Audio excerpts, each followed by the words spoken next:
I've been taking tea for 5.5 months, and during that time, you do tend to notice some things. Hey guys, I'm Lixon, and I'm a trans guy. I'm here to talk about my experience with being on testosterone. Even though I will be focusing on my experiences in a more positive note, this is your general warning that we will be discussing queer and trans-related topics, and if you ever feel uncomfortable, feel free to click off the video.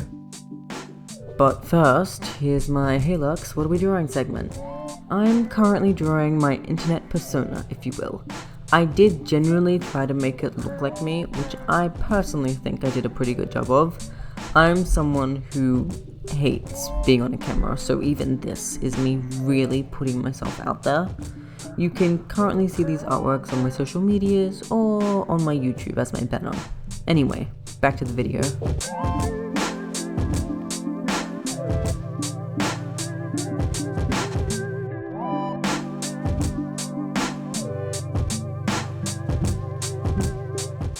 Testosterone is one of those things I have known I have wanted to access for literal years. Depending on where you live, it can be really hard to access gender healthcare, and it can be even harder to access it if you're under 18, since there tends to be a lot more restrictions on trans kids. So despite the fact I was actively trying to get on T since the age of 16, I only started it much later, when I was 19. The process was fairly simple, it just took quite a bit of waiting. I started my journey by going to the GP and telling them my intentions, which is that I wanted to transition, but I needed their help to do so. And I was pretty lucky. I had a good GP, and after talking it over, there were 2 available options for me to talk to people who were fully qualified face to face. One of which was 6 hours away, which doesn't seem like much until you're 16, you live by yourself, and you don't have a car. Or to go to a specialist who just happened to live a town over and had previously worked with other trans people. I was so lucky there was a specialist a town over. Oh my god, please refer me to this person. Okay, but in all seriousness, I was incredibly lucky to be able to access that endocrinologist, because if she lived literally a town or 2 over, she would not have been an option for me. So I was referred to the local endocrinologist. These guys usually specialize in both diabetes and hormones. I called in, made the appointment, and I waited for 8 months. She was really busy, and I am not joking when I say it took months to get on her books. And even then, I was lucky to get even that. Apparently a couple weeks after I became a client of hers, she stopped taking in any more patients. So I'm glad I made the cut. So, after waiting all this time, I was excitedly and admittedly pretty nervous. I can still remember the bundle of knots that formed in my stomach while I sat in that waiting room. I was so ready to take this next step, but I was so terrified that my issues wouldn't be taken seriously, and by extension, I wouldn't be believed. Which seems silly, but for me at the time, it felt real. Luckily, it went amazing. My endocrinologist instructed me that the best and easiest way I could access gender healthcare would be to get diagnosed by a psychologist with gender dysphoria. I also had to take a few blood tests, which is something I'm getting increasingly used to now. So I booked another appointment with a psychologist who specialized in dealing with trans people. Because in my experience at least, I find that a lot of medical practitioners don't know how to treat trans people without adequate training, and I just didn't want that to be a whole issue again. So I sent my bloods off and I waited for another 6 months until I was able to see my very needed endocrinologist. So I was now a year and 2 months into this process, and I had finally met all the requirements to take testosterone. I started T on the 26th of June in 2024, after I was approved to be given testosterone after multiple medical professionals agreed that this would be something that would not only help me, but generally just make my life better. And with their help, I was able to look through my options. This included with how I wanted to proceed with starting testosterone. So, there are multiple ways that you can take tea. There are pills, which are illegal to take in Australia because they can cause liver failure, I think. There are injections that you can take every couple of months. There are injections you can take every couple of weeks, and then there's testosterone gel. So I decided to go with the testosterone gel. I'm not too fond of needles in certain places, as I'm sure most people would be, and while I get other people can shake off the uncomfortability of these situations, it's just not for me. I'm not gonna go into too much detail about the other options because I personally don't know much more about them, so I'll just stick to the one I'm the most familiar with. Testo gel is a clear liquid that smells and looks suspiciously like hand sanitizer. You apply it on your upper arms or your stomach, and you allow it to dry and leave it for at least 6 hours every day. This allows it to soak into the skin, and then congratulations, you have successfully taken a dose of tea. So, after explaining these steps to me and sending me home with my very first starter pack of Testo gel, I had officially started my medical transition, and damn did it feel good.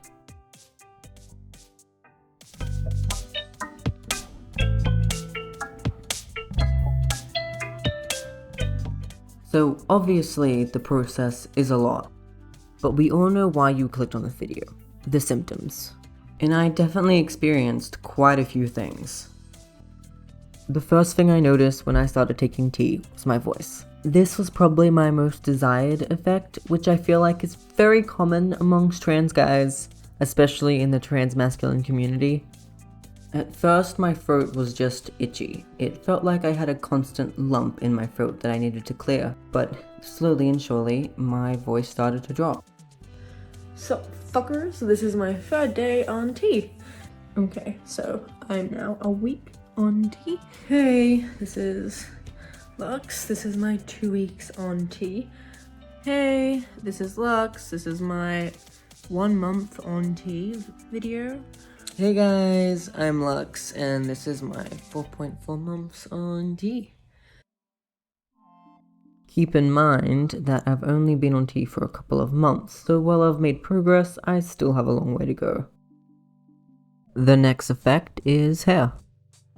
One thing that happens when you start testosterone is that you grow a lot more body hair. This is to just be expected. Unfortunately, being a man also allows you to be a victim of male pattern baldness. So I'm hoping that my father's genetics don't kick in.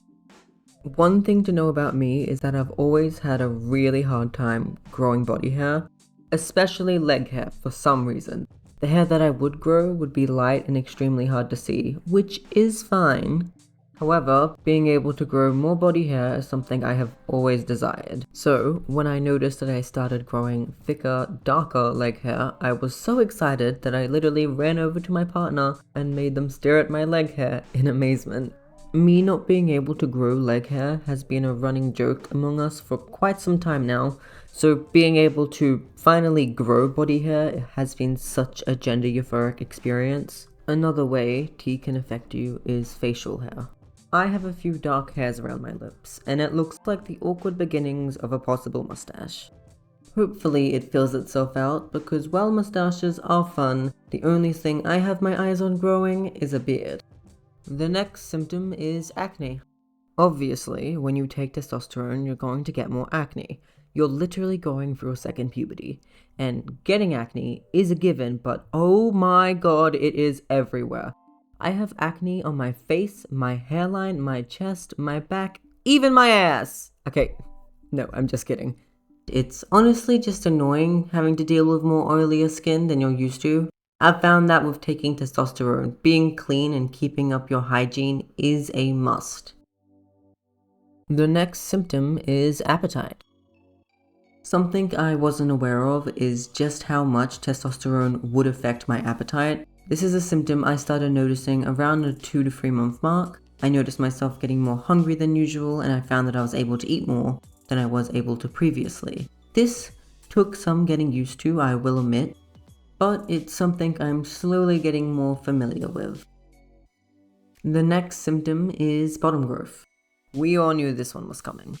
If you don't know about bottom growth, it's a symptom a lot of assigned female at birth people go through when taking testosterone. Most people notice the growth of their clitoris and clitoral hood throughout their transition.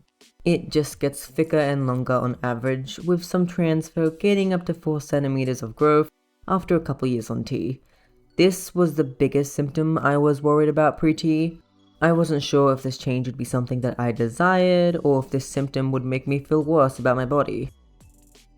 I knew of bottom growth, and I definitely knew it would happen to me. The thing that made me originally come around to the idea, however, was initially the fact that I already experienced bottom dysphoria. So when I started taking tea, I doubted it could get any worse, and personally, I am very happy I went through with that. I've been on tea for a couple of months now, and while I can say it definitely does change, that's not necessarily a bad thing. In fact, for me, I prefer this particular change better than my pre-tea body, and I would have hated if the worry of bottom growth stopped me from taking testosterone. Another effect of tea is your overall energy. One of the biggest side effects is that I found myself with a lot more energy than usual. I started getting up earlier after being on testosterone. I even managed to get back into doing yoga and basic workouts, which is something I haven't touched in years. I can feel like I can put more effort into myself and my needs, which is a very nice feeling for a change. Obviously, this is just my experience, and if you're considering transitioning, it's best to do your own research. Talk to a medical professional about the best step for you, because everyone's journey is different and life doesn't come in a one-size-fits-all box. And, side note, there are so many more symptoms that testosterone can cause, but these were the ones that affected me the most, so they were the symptoms I decided to talk about. And while I experience these effects, that doesn't mean that every trans person does. In fact, some trans people take smaller doses or take additional medication to specifically control some of these side effects. This can include bottom growth, while other trans people choose not to medically transition at all. My thoughts about being on tea. Testosterone has been one hell of a journey, and one I can say that's definitely been beneficial. It's helped me with my dysphoria and my self-esteem. It's allowed me to feel more comfortable in social settings without the constant thought of making sure I pass. The constant worry that other people would only see me as a girl can be exhausting. Taking tea and making myself look more masculine allows me to feel, well, like me.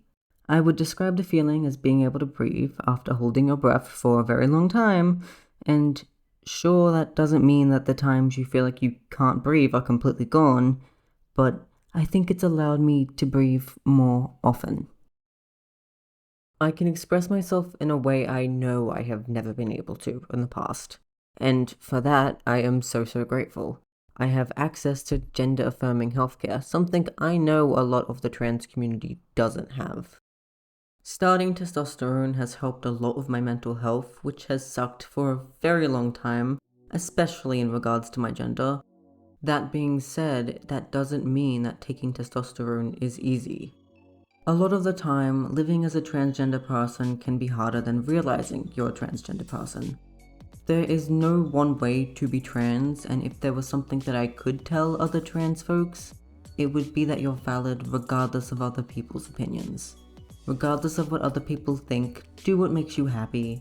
If you yourself think that you're trans, I would again suggest that you talk to a professional. This could just be for help or support. Just make sure you're safe, and obviously don't come out if it's going to put you in danger. Put your safety and well-being first. This world can be so harsh on certain groups of people that you don't need to add to that hate.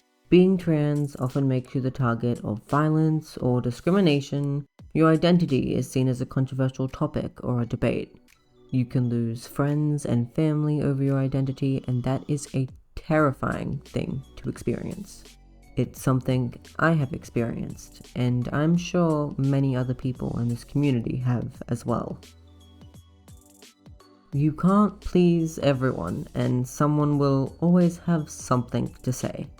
Sadly, it's an unnecessary part of life.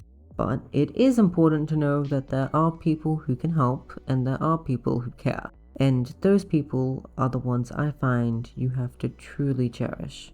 Anyway, thanks for sticking around and listening to my rambles.